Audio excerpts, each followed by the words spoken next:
Oh boy, Sonic the Hedgehog. Infamous, misunderstood, polarizing, with a 50-50 split between the fanbase and communities alike. I'll be honest, Sonic has a pretty unfair reputation. Some of it is justified, and some are just trying to find a way to make it seem like some games are terrible because of the smallest thing that doesn't matter. Someone probably gave Sonic Battle a 0 out of 10 because a robot looked at them the wrong way. Being a Sonic fan is so interesting, and I'm speaking from experience. Sometimes you're super hyped for a game just to jump into a hole because of how bad it was. Sonic Boom Rise of Lyric was supposed to be the next big chapter for Sonic with a completely different aesthetic, a whole new world to explore, new characters and more. They went for a slower paced 3D platforming adventure. It had tons of potential, but if they saw it to the very end and not acted like they were just starting development at the end of development, the whole Sonic Boom series would have been more memorable for good reasons. It seemed like Sega wanted to step out of the usual dash to win formula and give us a new adventure. It was rushed, glitchy, and not finished, and this is why I don't have big red buttons in my possession. At least the TV show was awesome, but unfortunately canceled before things got really good. Next up, Sonic Forces, a forced cash grab just to meet anniversary deadlines. They saw how successful Generations was as an anniversary game and threw classic Sonic back at us just to bring back the feeling of nostalgia with a different story to tell. Sure, we can make our own Sonic OC, but it took Sega 25 years to implement this in their games because God only knows how many Sonic OCs there were before this game was even in development. This is Sonic Generations, but with sloppier execution. Just like the name of the game, this was forced down to hell. The idea of having a third style of gameplay alongside classic and modern Sonic is a cool idea, but the fact that Sega thought it was a good idea to give our OCs guns just makes me wonder what the hell they were thinking. You have to go into a new Sonic game with no expectations, try not to hype yourself up, or not seem overambitious, because with Sonic's history, it's hard to tell what the final game is going to be. When we get a good Sonic game, it's a damn good Sonic game, but when we get a bad Sonic game, it's a damn bad Sonic game. On one side of the Sonic spectrum, you got Sonic 3 and Knuckles, Sonic Colors, the Adventure Series, and Sonic Mania, but on the other side, we got Sonic 3D Blast, Sonic 06, Sonic Chronicles The Dark Brotherhood, Sonic and the Secret Rings, and Sonic 4? Honestly, after Sonic Rush, Demps got way too confident moving forward with Sonic 4. But we can't forget about the gray area of Sonic games where it's split between the fanbase. Games that people think are underrated or overrated. Sonic Heroes, Sonic and the Black Knight, Sonic CD, and Sonic Lost World. There's really no in between whether it's a legit good Sonic game or a legit bad Sonic game. The Sonic franchise being as polarizing as it is, this Hedgehog is still an icon of gaming ever since his debut in 1991. He continues to grow with every entry no matter how it's viewed. And to think this game exists because Sonic Triple Trouble is a thing.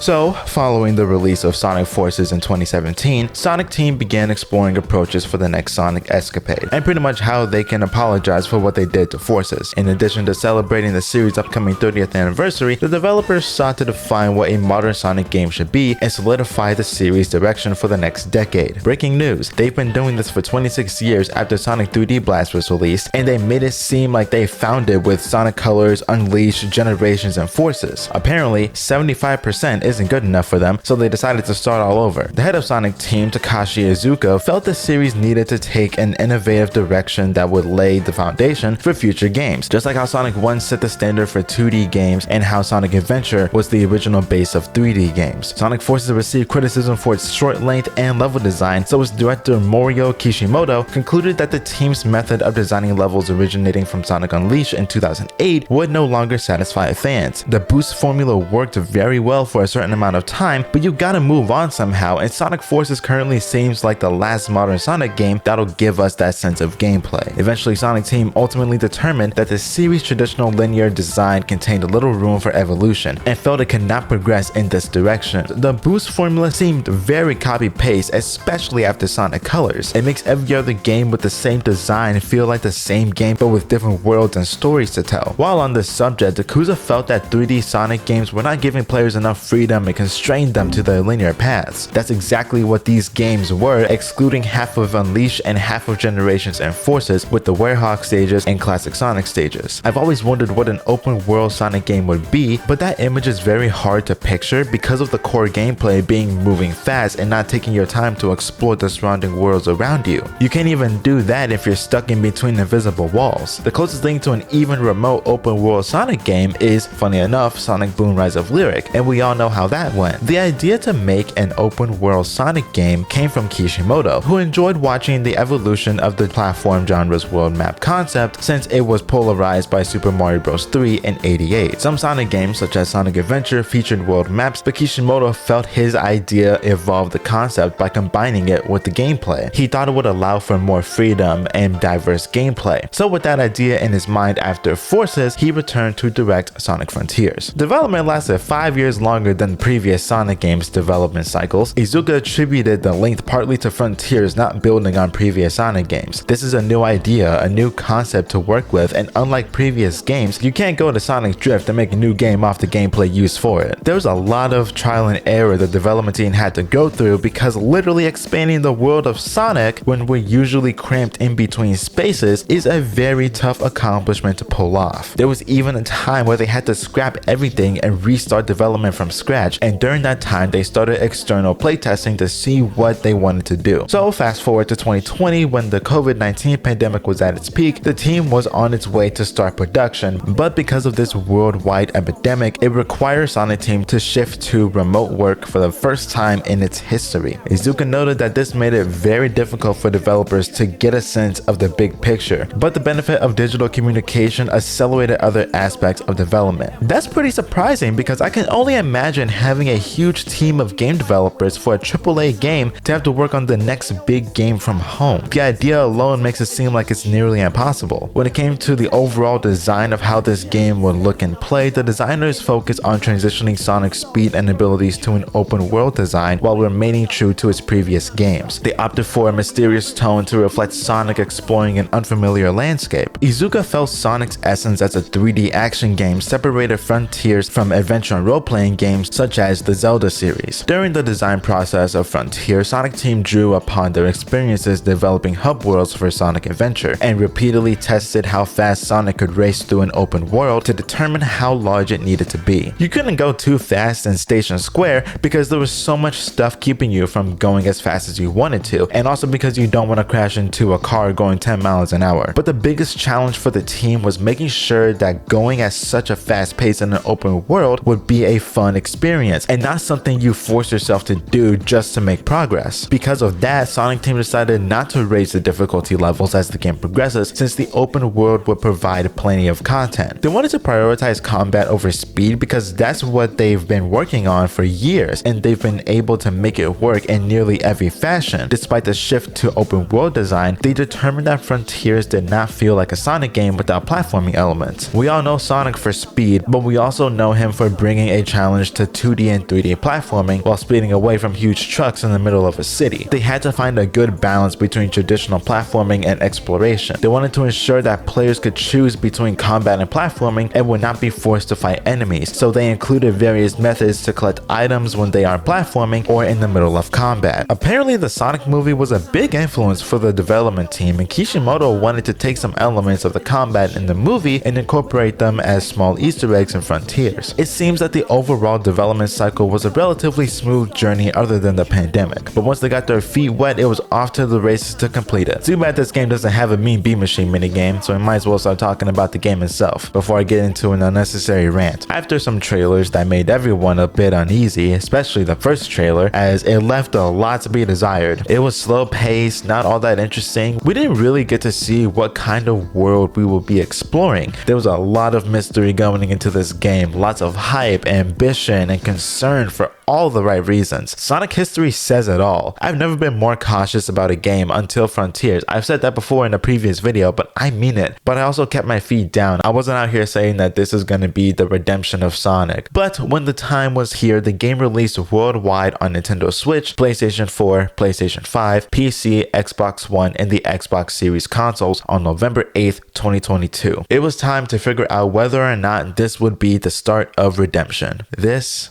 is Sonic Frontiers.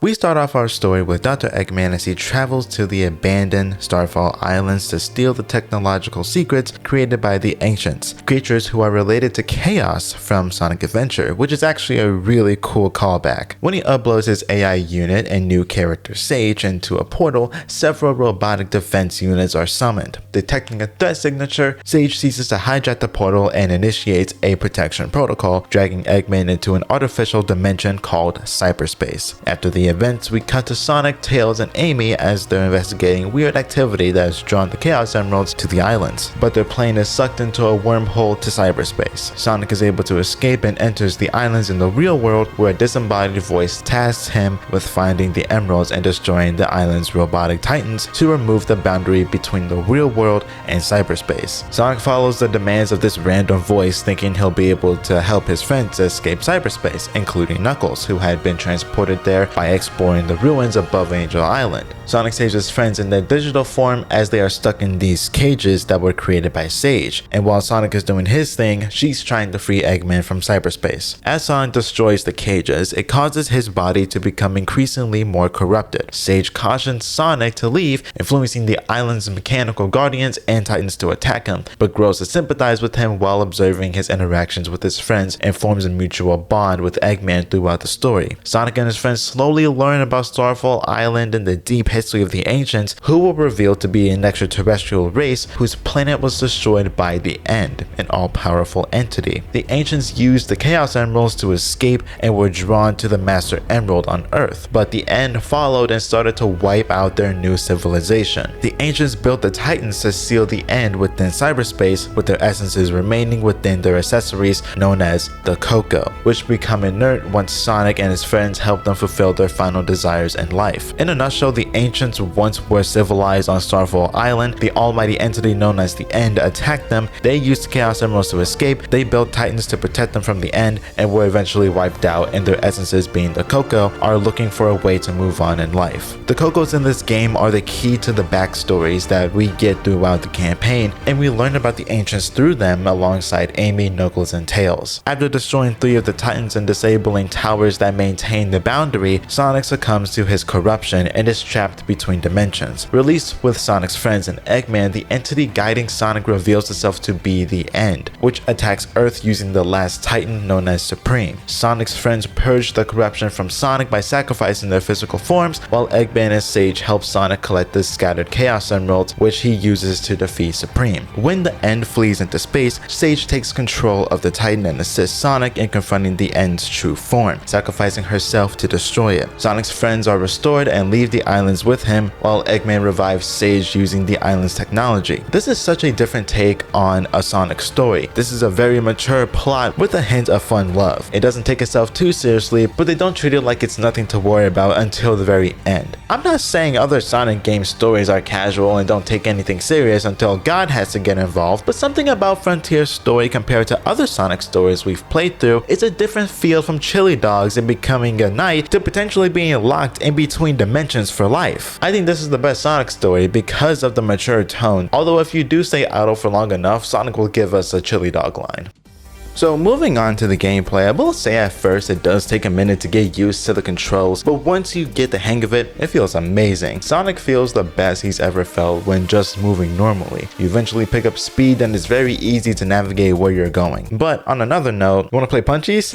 The combat is silky smooth and lots of fun to pull off. You press the Y button after a homing attack if you want to get those hands working and slowly turn your hands into steel. So as you can probably tell by the gameplay, Sonic Frontiers is a semi-open world action-adventure 3D platformer. Jesus Christ, I need to drink some diesel. As Sonic, you explore the Starfall Islands, which consists of various biomes including flowery fields, forests, ancient ruins, and deserts, to collect the Chaos Emeralds and investigate the island's relationship to them. Sonic retains his ability from previous Sonic games, running at high speeds, collecting rings, grinding on rails, and homing in on enemies to attack, the usual Sonic special including the chili dogs and speed energy drinks. A flexible range of movements such as double jump, sidestep, drop dash, and boost if they have enough energy to keep up. New abilities include combat attacks, running alongside walls, and using the side loop to create a circle of light around objects and interacting with them. Or you can just side loop anywhere and you'll get anything. There's a near 0% chance you won't get anything after completing a side loop. The very least you'll most likely find is 3 rings. It's better than being poor. The side loop can perform different tasks by drawing certain shapes. For example, drawing an infinity symbol will allow Sonic to boost indefinitely for a short time. I remember doing this on accident, but not actually going for the infinity symbol because I didn't complete the original circle I was going for, and when I boosted I saw the infinity sign and I had no idea what I did to get it. But it's cool to know that it's not a one-use tool. It's not used for only one thing. Sonic also gains the ability to boost infinitely upon collecting the maximum number of rings, and you go about 2 times faster than you normally do, and the only time you stop boosting as fast is whenever you don't have the max amount of rings. You can customize the controls and adjust Sonic's speed, turning, acceleration, and sensitivity amongst other things, so there is some optional gameplay customization to make your experience the way you want it to be. I personally played with the default settings and it worked great for me, but whenever you want to change how you play, you can do it at any time you want. The Starfall Islands act as the series' first open world, which writers compared to Legend of Zelda Breath of the Wild. But I guess it makes sense because Breath of the Wild is pretty much the first open world Zelda game, so there's a similarity somewhere. The world retains traditional Sonic elements such as springs, boost pads, and grind rails, because you can't have a Sonic game without rails. We explore the islands as we scale towers and platforming challenges to reveal parts of the map, just to name a few examples: orienting statues, speed running, obtaining items, the whole 10 miles. One of Sonic's objectives is to rescue 3 of his friends, Tails, Amy, and Knuckles, who are trapped in cyberspace. This is accomplished by obtaining various collectibles found in the open world. Collectibles include Cocos, which upgrade Sonic's moveset, and memory tokens, which are used to trigger cutscenes and conversations with Sonic's friends when they receive them. This is how we get most of the story and the history of the ancients and the character development with all of the respective characters. You'll find Amy in Kronos Island, Knuckles in Ares Island, and Tails in Chaos Island. There's a lot of these cutscenes with these characters and the balancing between character development and the history lesson, as each character follows a Coco and helps give them a reason to let go of their spirit. Honestly, it's kind of dark, but it makes a lot of sense. We'll go a bit more into that later, but these events either progress the story's plot, occasionally via minigames, or expand their relationships with Sonic by requesting the player to complete side quests. Sonic's friends project themselves as holograms in the real world while still trapped in cyberspace, allowing them to interact and advise Sonic. We can also battle robots throughout the islands, all in various forms, and there are different ones in every island, as only a few of them carry over to said island. Sonic can dodge and parry attacks and use the side loop to make enemies easier to strike. Defeating enemies grant the player experience points that allow them to purchase additional moves and abilities in combat in the open world. Alongside regular, small enemies, we eventually have to battle large Guardian bosses. Defeating a Guardian rewards the player with portal gears that, when placed in a portal, allows them to enter cyberspace. So that's the overall gameplay, but let's dig a bit deeper and talk about some specifics. First up on our list of gameplay elements is the addition of a skill tree to enhance Sonic's combat. It gives you more ways of attacking, and you can do certain button combinations to pull them off, but there is a skill that'll allow you to spam the attack button, and Sonic will automatically pull off this skill as a part of the combo. And honestly, I prefer this instead of having to learn all these buttons like I'm playing Tekken. It's not super complicated, but it makes things a bit more convenient. In order to obtain these skills, you have to fill up this gauge down here on the bottom right, and you fill this up by performing tricks or defeating enemies and collecting these blue diamond shaped skill pieces. Every skill costs a certain amount of skill points, and they get more and more expensive the deeper you go down the tree, but these skills make a huge difference in combat, and there are 3 skills that you will unlock as you make story progress. But funny enough, you can cheese your way to getting every skill when you're still in Kronos Island. Just look for this spring on this spot on the map and continuously jump and do all the tricks. It's very funny and something you'll overlook on your first playthrough when you're in that area, but when you're exploring, you'll be able to exploit this. Once you gain all the skills, you can still gain skill points for whatever reason, even when it's super obvious that you have every skill available. So by the end of the game, you'll have at least 130 skill points with nothing to spend it on. It would have been better if the gauge just went away after you buy the final skill, but it's nothing I'm gonna jump into a volcano for. You'll forget about it pretty quick. Now getting into the actual combat. When you acquire the skills, you can do so much. At the beginning, you start off with a homing attack and a basic 4-attack combo, and as you make progress, you'll get more fancy. You can dodge and parry attacks from enemies and be able to counterattack after a successful parry, which is very easy to pull off. Just hold the bumper buttons together shoulder when you see an attack on its way, and when they hit you, you'll be safe and sound. You don't have to time it at the perfect time, but they do make it seem like you have to. But like everything else in life, parrying is an option, so you don't really have to counter because this isn't a Fire Emblem game. Here are some words of advice. If you ever feel weak and you aren't doing enough damage, honestly the answer is pretty simple, just get stronger. I'm not your therapist. Whenever you defeat some common enemies, guardians, or even when you're exploring, you'll find these red and blue seeds. These help you level up your power and defense levels. You can collect as many as you want with no limit, but in order to get those level ups, you must take them to the Hermit Cocoa. When you give these to the Hermit Cocoa, depending on how many you have, depends on how much your power and defense levels go up. The max is 99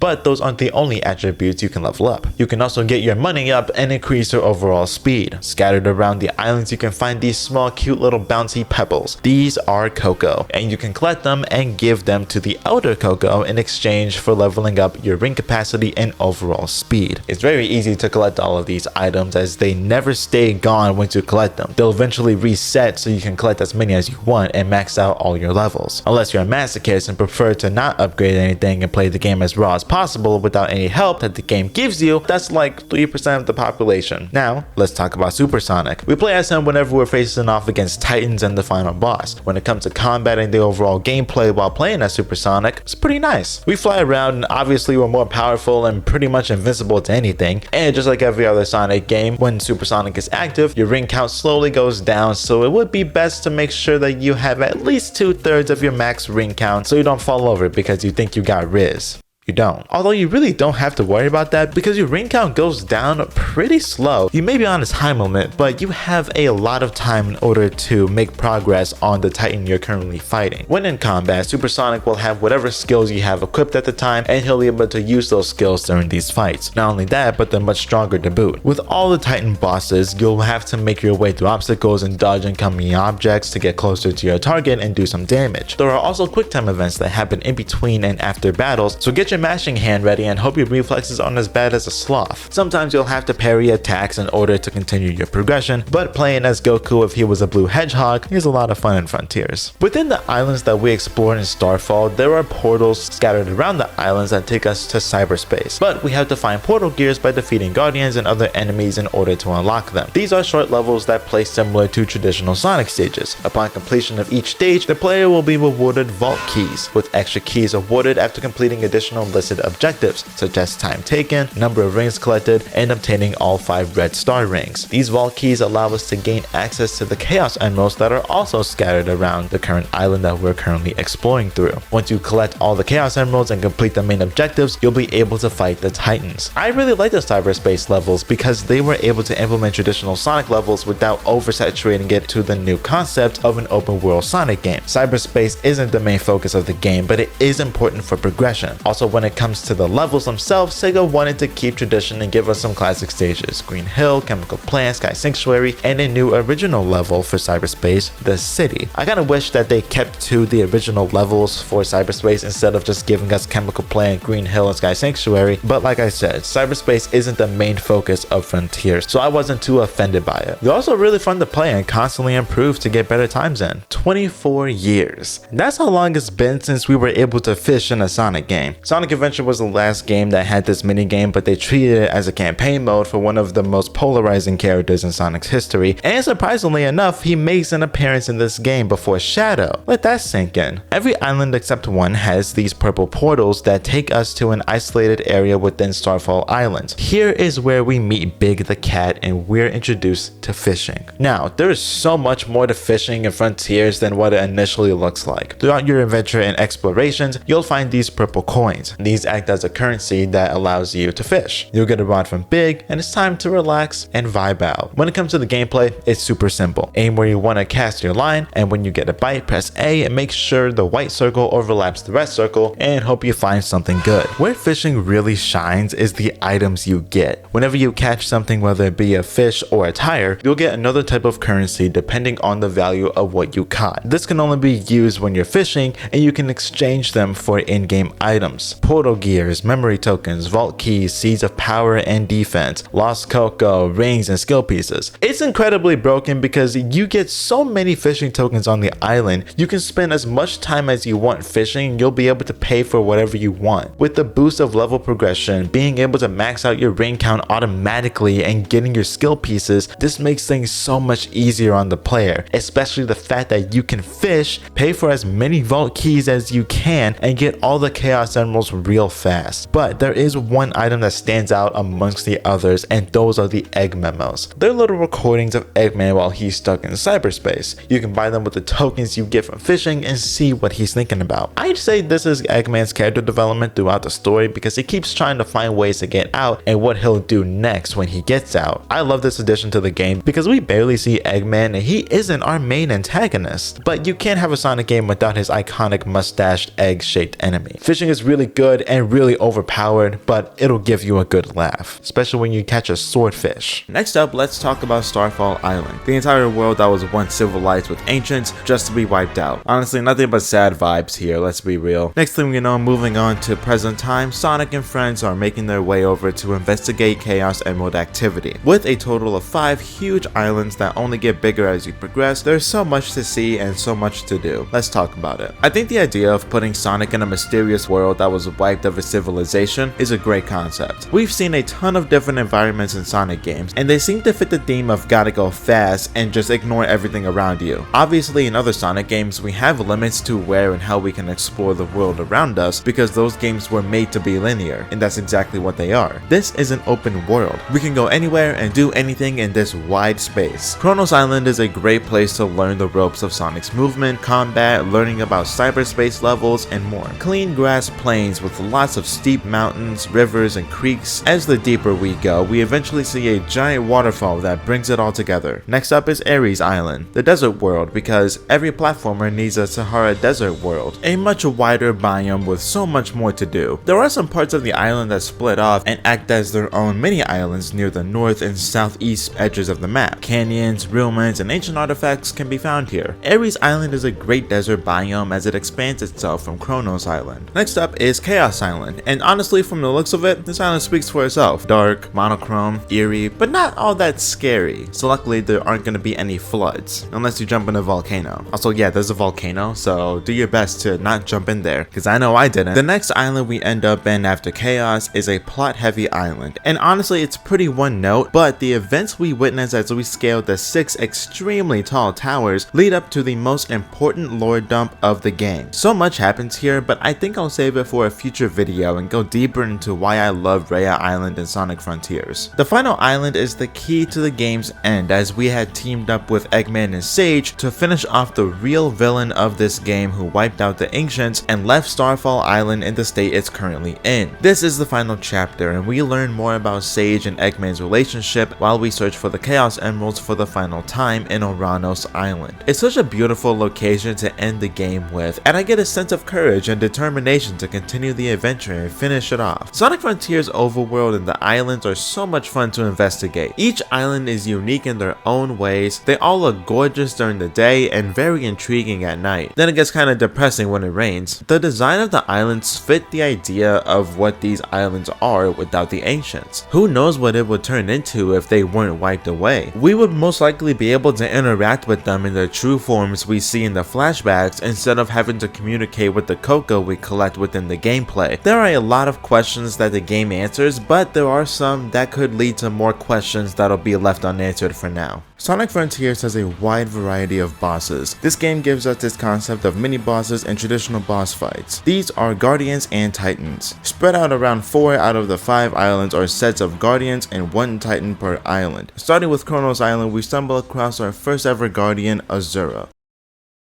One of the largest Guardian models, standing several stories high. We have to run up the body using these blue rings it stomps out and destroy the 3 protrusions at the top in order to get rid of it for good. With this being the first Guardian we fight, it gives us a general idea of what to expect for the rest of the Guardians, because no other Guardian is as big as Azura. Next up is Ninja, a tall robot with a vaguely feminine humanoid shape, standing at about roughly 4 times the height of Sonic, and sports an overall sharp form with thin limbs, sharp horizontal shoulders, long and pointy legs with no feet, a narrow waist, wide hips, thick thighs, and a pointed head. Good God, I literally could have just said it resembles the same shape as a ninja star, but you gotta get the people riled up somehow. Ninja can use its sharp arms as swords both offensively, thus allowing it to attack foes from a notable distance. Oh lord, I'm starting to get PTSD. It can also use its arms as a defensive mechanism, as it creates a transparent red shield around to cover itself from direct attacks. Next up is squid. The name speaks for itself, but it kind of resembles a crayfish, so someone is lying here. Unlike most other guardians,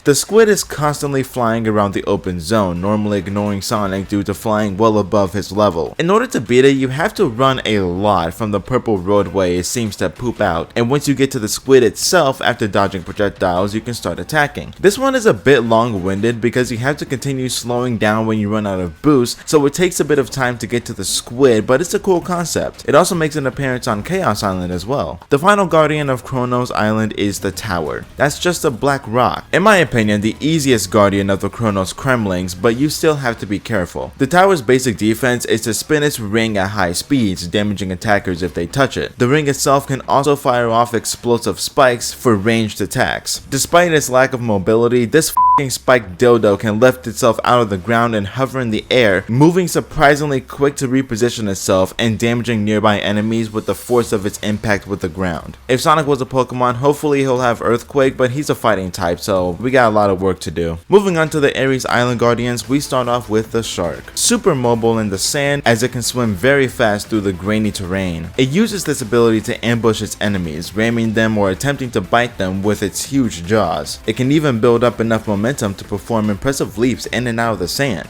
just like a shark. It can also launch drill-like missiles from its larger side fins, which can be planted in the ground to act as explosive hazards. When you fight against sharks, Sonic is holding on for dear life as it tries to get us off its tail, quite literally, while it takes us on an adventure of a lifetime throughout Ares Island, not really caring about what's in front of it as it drags Sonic with it. Basically, once you have it under control, just go to town and kill it. Up next is Strider, a giant red and gray robot that towers over the surrounding landscape. It has 4 legs that bear resemblance of a water skipper. Unfortunately, we won't be able to see it run on water in slow motion. We're in a desert. The Strider can construct floating circular grind rails from red rings of energy it sends towards the player. It can also produce red bolts of electricity that can move around itself in a circle over the rails. Furthermore, it can produce fiery energy balls that track down the player on the rails as well. In order for us to take out this Australian tarantula, we have to grind on the rail, and you'll see this blue outline. Once we complete it, we'll move on to the next rail and go from there. This one's a lot of fun to try and finish as fast as possible without getting hit. Next up, we got a song by Denzel Curry. To think they'll make a boss fight out of a song. Once we're spotted by this abomination, it traps us in its borders, and we have to bump it into the walls and go to town. I really don't like the sumo, but I do like the slight nod of actual sumo wrestling, trying to get your opponent outside of the ring, except this time it's the opposite, and just electrocuting your enemy to death. The final guardian of Ares is Tank. It looks more like a roly-poly than a tank. When you get in its view, you'll be surrounded as it works up a huge dust storm, and you have to maneuver your way through and continuously attack. It's pretty rough, but not awful. Moving on to Chaos Island. Other than Squid making its return, we start off with Excavator. Basically, it's just a stronger tower, similar way of fighting, but it's more intimidating and takes more time to beat. Next is Fortress, a giant robot capable of flight and partial reconfiguration, giving it 2 different forms of attacking depending on the situation. While flying over land, it maintains a sleeker hovering state that drops explosive purple energy balls below it. If it enters an open air environment, it spreads its wings and releases rail-like tendrils behind it. I've had the least experience with this guardian other than the ones that I actually didn't fight on my first playthrough. The Shinobi, on the other hand, is an upgraded ninja model. Just like Excavator, it's a lot harder to deal with as they put up more of a fight, and it's pretty satisfying to fight against as it moves a lot quicker and faster with stronger attacks as well. I really hope people who have arachnophobia don't play this part of the game and force someone else to do it for them. This massive spider is beyond Australia, and that's saying something. We have to side loop its legs in order to break its barriers and hope it doesn't launch us into space. Moving over to Aranos Island, we start off with Caterpillar. It's able to create a tornado of red energy that it uses to suck objects and also construct its own set of floating grind rails. Its body is mostly invulnerable for attacks, except for the orange spot located on the back of its body where you can do the most effective damage. Next is Ghost. And I'll be honest, at times it just looks like an octopus. It has the ghost-like ability of being deemed untouchable. Kunonuchi is a very fun guardian to fight against. With the addition of teleportation, makes this boss a lot more challenging. Next up is the ultimate ninja guardian, the Master Ninja. Basically just a combination of ninja and shinobi, nothing else to say here. Our final two guardians are pretty much the same thing, but with different colors and mechanics. Both Red Pillar and Silver Hammer are the strongest versions of Tower, as the bodies bring up these spikes and we can't attack until it gets rid of it. In my opinion, the Silver Hammer is the hardest one as it takes some time because of the spikes from the body. Some of my favorite guardians to fight consist of every ninja guardian, Shark,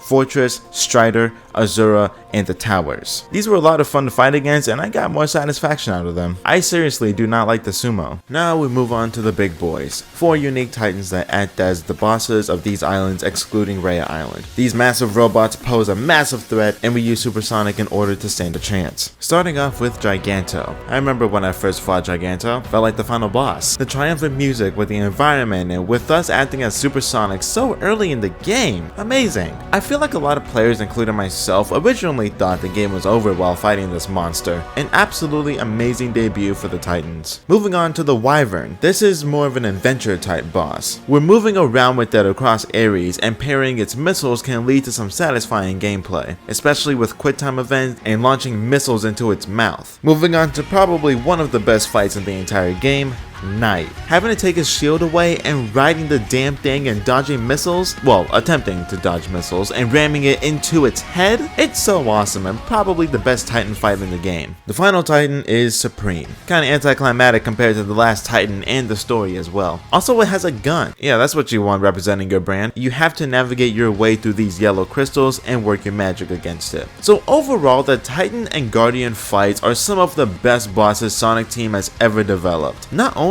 are they original creations that we've never seen in the Sonic universe, but the combat itself is very satisfying to pull off, especially as you gain all the skills from the skill tree. Also, these are fully fledged fights, not your average 2D or 3D platformer bosses where you have to hit them a certain amount of times, but they have health bars in multiple phases. Compared to some of the greatest boss fights in Sonic's history, I think the Titans overtake them in nearly every attribute: music, gameplay, combat, and more. But there is one boss that I need to mention. So in order to unlock this boss, you must be on the hard difficulty. Although that doesn't mean you have to be on hard mode throughout the entire game. You can complete 98% of it on easy or normal, and then once you get to the final Chaos Emerald in Uranus, just change the difficulty to hard and you'll unlock the true final boss, also known as the End. Very fitting. Jesus Christ, I need a drink. So when you defeat the hype beast known as Supreme, Sage takes control of the Titan, and as Supersonic, we go out into space and we're shown some type of planet. Apparently, the End was the entity that spoke out to us throughout the entire game ever since we first escaped cyberspace. This was also the entity that wiped out the entire ancient civilization and left Starfall in a state that it's been in ever since those events. We fight this thing in the shooter minigame that we've seen every now and then. It's really tough, but once you learn the patterns after failing 5 times, you go into the quick time events that you skip straight to if you finish the game on easy or normal. As a final boss, it fulfills its duty of being a tough challenge to end the game with, but compared to the other bosses, I would rather fight some Titans and even some of the Guardians before picking the End. It's a good fight, but it won't be my first choice, mainly because we don't actually make physical contact with it before the QTEs. Next thing I want to go over are the characters. Instead of choking us with 5-second cameos from Legacy Sonic characters, we're only shown 6 characters throughout the entire game: Sonic,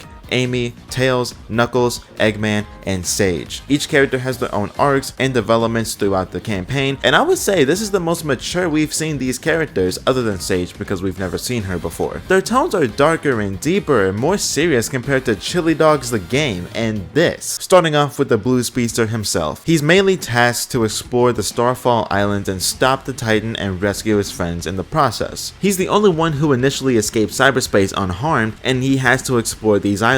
As he rescues his friends, part of his body slowly gets corrupted as he's in the real world and his friends are in a different dimension. He helps his friends in the Coco as we go through the main story and side quests. We still get some staple Sonic clips and fun moments with the characters, and he's more than determined to help his friends as he gives Sage a different perspective on his character and how he's viewed from her perspective, basically risking his life to save the innocent. Sometimes it can be in vain, but once he makes up his mind, there's no turning back. At the beginning, Sage reluctantly orders the Titans to attack Sonic because he's messing with her plans to save Eggman. She has to work on saving him and also juggle trying to get Sonic to leave with empty warnings. Sonic doesn't back down as he takes the challenge with about 1,000 grains of salt and destroys his enemies in front of him. This is the most mature Sonic we've ever seen within the franchise. Compared to Forces and his wacky general attitude we're used to seeing, in Frontiers, he's deeper, adventurous, and more motivated to do whatever it takes to save everyone and put an end to this conflict.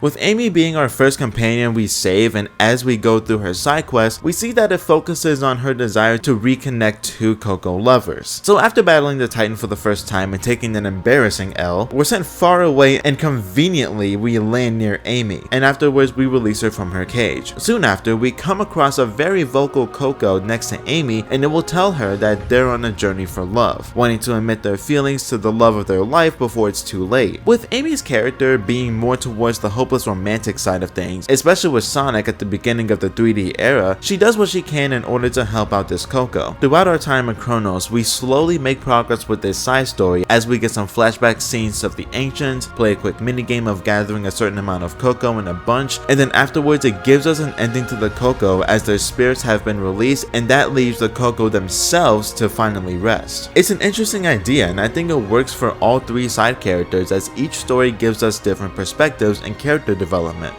Moving on to Knuckles and Ares Island. As we know, Knuckles is the sole protector of the Master Emerald, who would have thought? But here we get this concept of Knuckles needing to take a break from defending the Master Emerald because he does it 24/7. It's as if he's getting more fatigued as he's been defending it for a very long time, and it's gone through a lot over the years ever since its introduction in Sonic 3. And if we go from real time, from what we know, Knuckles has been defending the Master Emerald for about 28-29 years, and possibly even longer during the events of Sonic 1 and 2. We see Knuckles go over his perspective of what it's like being stuck in cyberspace in the first place. As the side quest moves forward, he talks about the civilization and how it reminds him of Angel Island, and we get references to Tikal from Sonic Adventure 1, as that also references some of the events that occurred in that game. We see the two having lost their friendly rivalry as they joke around about Knuckles being jealous as Sonic wasn't trapped in cyberspace. Well, Mr. Echidna, if you think you can cold clock and dig your way out of cyberspace, I'm expecting you to have your own solo game just as good as this one. For me, it's nice to see Knuckles in this less aggressive light alongside helping the Coco as well. We see his point of view of specific events that affected his life one way or another, and I like the direction they took with it. The last character we must save as we travel around Chaos Island is the sidekick of all sidekicks, Miles. No, not that one. We call him Tails. I think Tails has the most character development in the game as he sets a goal for himself after he's freed from cyberspace. Ever since his debut in 1992, he was the perfect representation of what a sidekick is. He's always joining Sonic on his adventures and helping him out. This includes games, TV shows, movies, anime, and more. He goes to Sonic when he has a problem, and that's what he wants to work on. He knows that he can't rely on Sonic forever, so he's going to take it upon himself to take that extra step and start venturing for himself without the help of Sonic being at his side constantly. It's a great narrative, and we see Tails maturing as a character, and it's a great way to develop his character as well, but it also keeps his relationship with Sonic held together by flex glue. Just don't be surprised when you see bodies floating at the surface.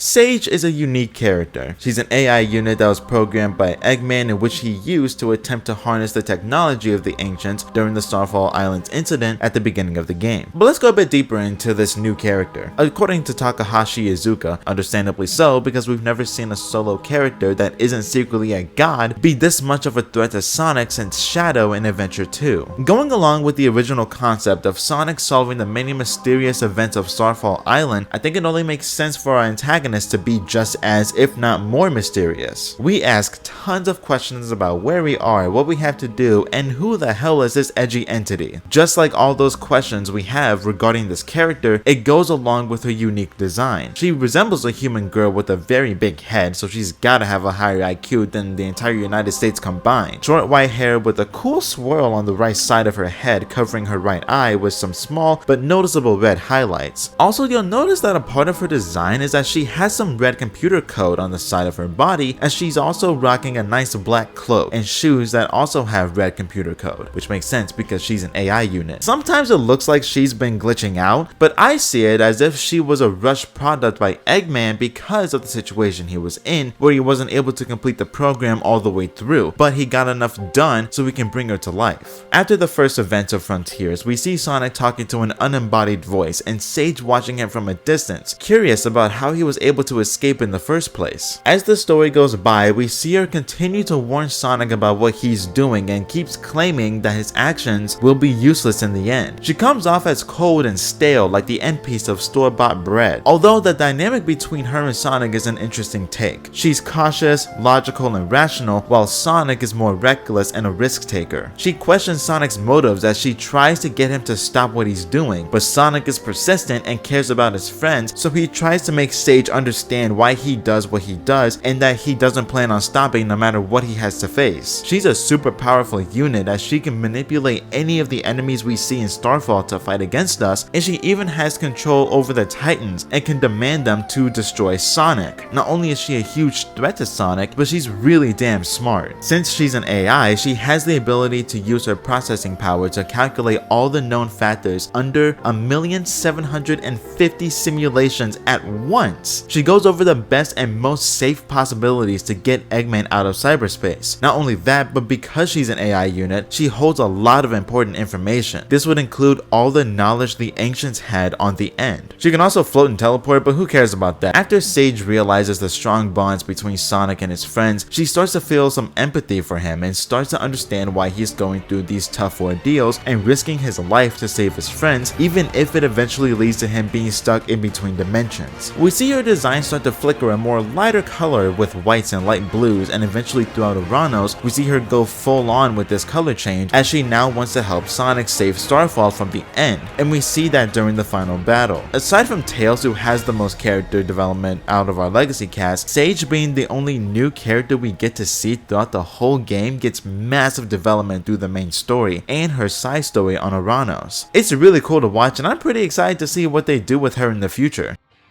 I think when it comes to Sonic, there is one thing we can all agree upon as a community. We can agree that no matter how bad a Sonic game is, it will most likely have a fire soundtrack. But that doesn't mean Sonic Blast has a good soundtrack. It sounds like your bones running through a paper shredder. But luckily, Sonic Frontiers is a good game, so that'll make the soundtrack even better. Allow me to introduce to you Homoya Otani, the lead composer and sound director for Sonic Frontiers, and let me tell you, he perfected his craft while composing for this game, and he knew what he was doing with his soundtrack because he has worked on a lot more Sonic soundtracks in the past and other games outside of Sonic, like Knights, Choo Choo Rocket, Billy Hatcher, Smash Bros. Brawl, and even a song in Ultimate. Now, when it usually comes to Sonic OSTs, we get these super upbeat, catchy, bouncy grooves and tones, from Green Hill to Live and Learn to Fist Bump. It's safe to say that these songs are really good. They don't take anything too seriously, but it fits perfectly with whatever is happening in the game itself, especially the lyrical songs. It doesn't matter, Sonic Heroes, Endless Possibilities, absolute bangers. But in Frontiers, the tone of the music was turned down to a 1 in order to fit the mature tone of the game. But they are serious tunes that tell a story of what's going on. Again, mainly the lyrical songs, I'm Here, Undefeatable, Break Through It All, and even the credits song that's representing the relationship of Eggman and Sage. It's beautiful. This also includes the instrumentals in cyberspace, the overworld music of all the islands, even the emphatic music in Rhea Island. There isn't one song I would take off the list, but I will say that a lot of these songs do overshadow others. But that's usually how it is for any soundtrack, whether it be video games, movies, or even a studio album. I will say a lot of the cyberspace songs are severely underrated, mainly because of how short those levels are, and you don't really have that much time to experience the shift in genre. Speaking of underrated, I think Find Your Flame is just as underrated because the action of fighting Knight really gets you going, and you're hardly paying attention to the music like the first two Titans, but it's just as good as the rest of the soundtrack. I'm happy that they didn't force the soundtrack to be this super happy-go-lucky vibe when the tone of this game is the most serious in any Sonic game. They kept it to a minimum and it worked to their benefit in the end. The Frontier soundtrack might become an underrated one because of the previous Sonic OSTs we've come to love over the years.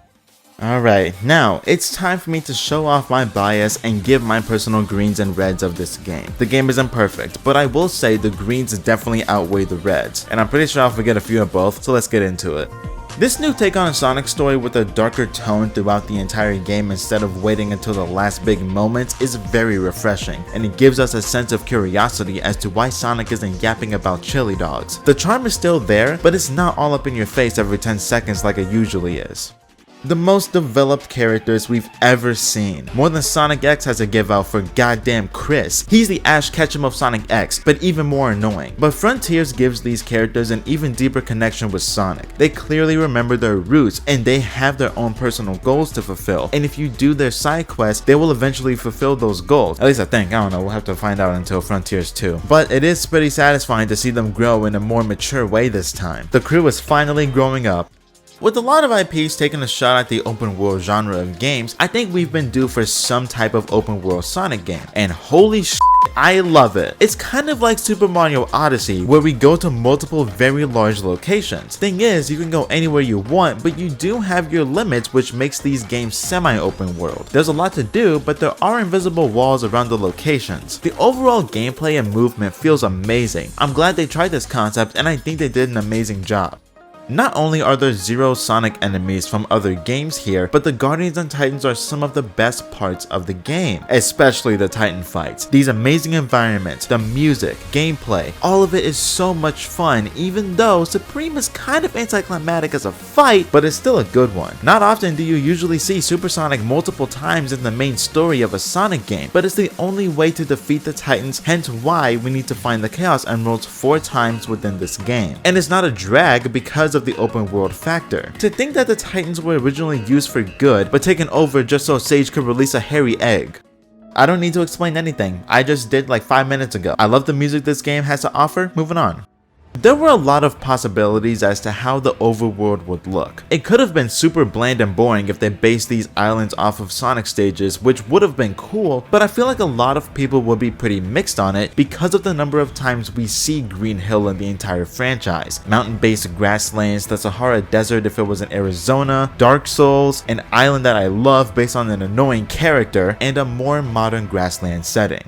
I love the pinball game as it's a really cool callback to the original Sonic Spinball and the pinball minigame in Sonic Adventure. I think it's super dope and it's a lot of fun. There are so many references in this game, whether it be characters or other games in general. I love that the cast is aware of their past adventures, nor do they forget them. I love me a good reference and they were all over the place here.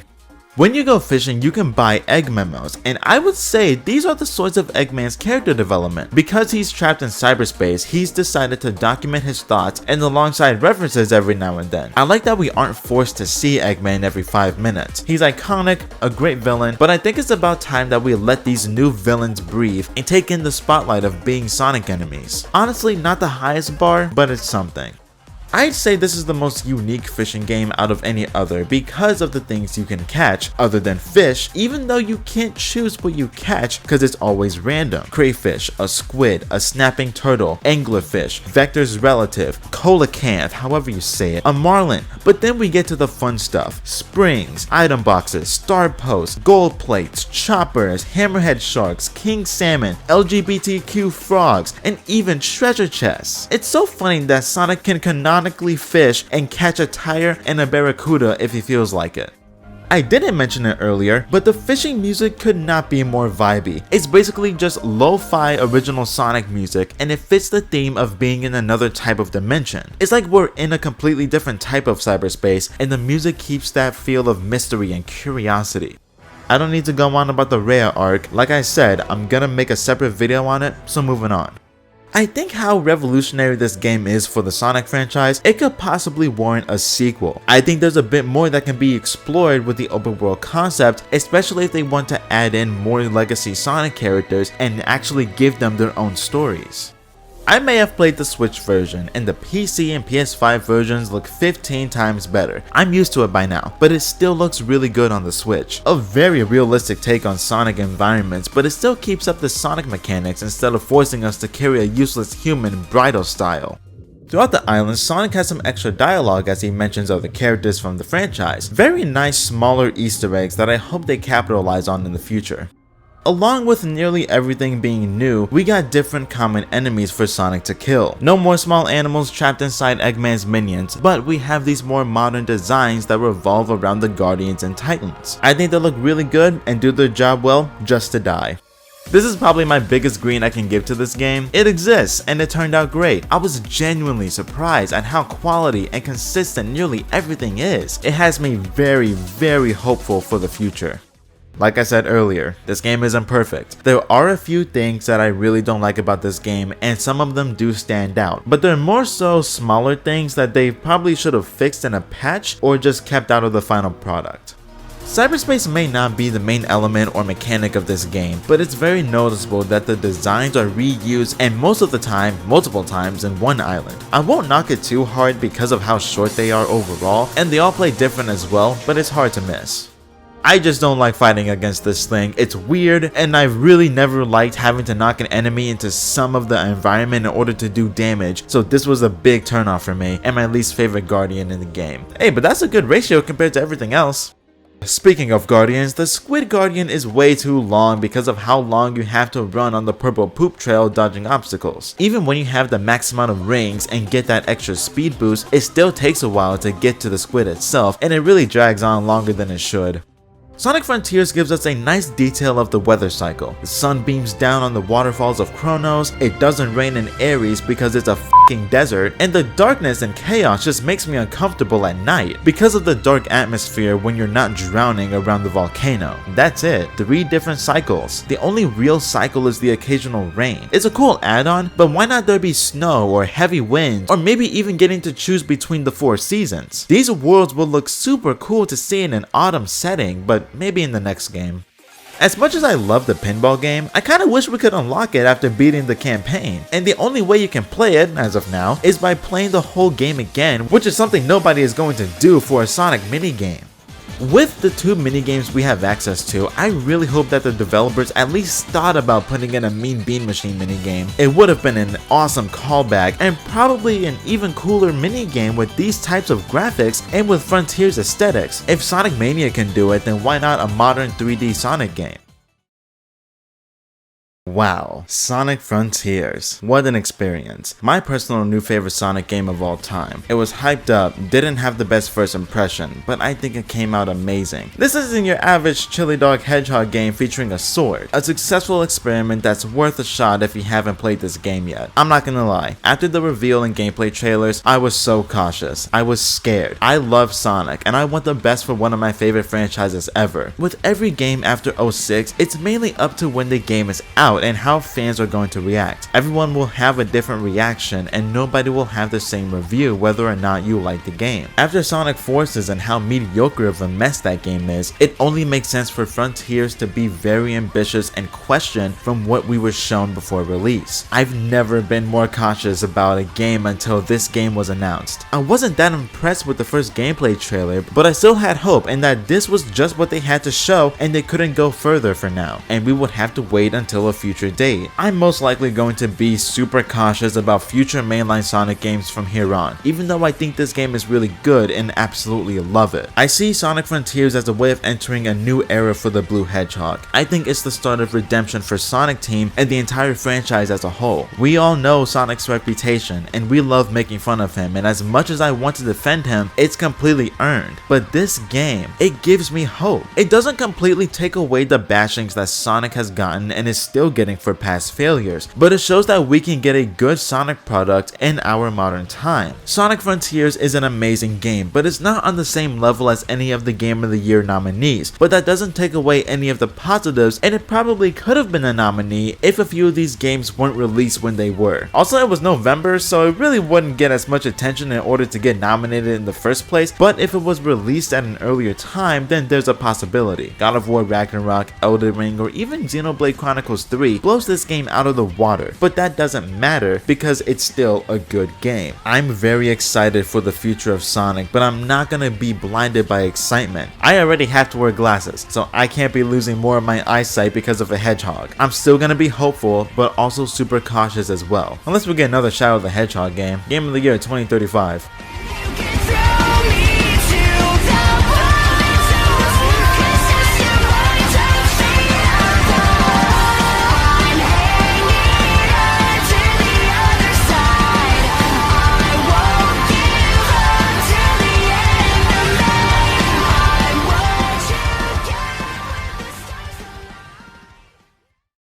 Hello everybody, welcome to my first post-video commentary, or monologue I guess. Don't expect these in every video because not only would that make it longer, but I really just don't want to waste other people's time, especially when I give my opinions on something weird. But I wanted to take some time at the end of this video to address the missing content of this video, aka everything update related to Sonic Frontiers, because obviously there is a lot more to talk about with Frontiers, with the updates, but I was diagnosed with really bad timing because when I finished writing the video and I got started recording and editing, the first update came out and I was contemplating if I should add it in. And honestly, if you can tell by looking at the duration of this video, you would think that I would at least mention the updates, which I'm pretty sure I did. I don't remember. It's been a while since I last recorded for this video. I was thinking, should I add some stuff to this video before I get to editing? I'm in my zone when I'm editing and I try not to add too much, especially stuff that's kind of unnecessary, aka this entire post commentary. There's a lot that happened while making this video. Bad preparation, bad timing. I just didn't know where my head was at, process of editing, and I just got stuck.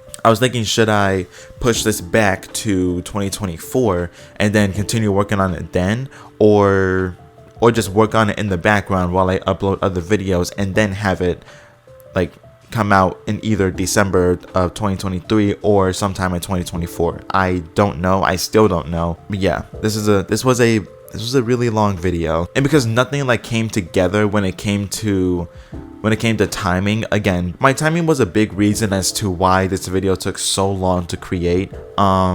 Again, I just didn't know if I should have wrote more about the updates or if I should just leave it alone, but I decided to leave it alone, as you can tell if you watch the entire video. But I do plan on making a separate video regarding everything about the updates, everything I can possibly talk about, and that will be its own mini review, I guess. This video took nearly a year to create, and by the time I'm recording this, it's October of 2023, so it's about to be a year and a half because I talked so much about this game because I tend to over explain when it's really not necessary. Yeah, I just wanted to take some time to just address why I didn't add in any of the update stuff, so I won't get any comments about it, even though I'm gonna get them anyway, which that's fine, go ahead. I'm not gonna do the cringy YouTube thing, just ask you to subscribe. Obviously it's your choice on what you want to do. I'm not that type of person. I'm not the type of person to force my morals onto someone. Honestly, regardless, I just appreciate you taking your time to watch this long ass video, even if you skipped around. That's fine. This is me while I'm still editing this video, so I'm gonna get back to that. It's gonna be a while. I don't know how I want to end off the year yet, but I still got videos on the way. As of now, I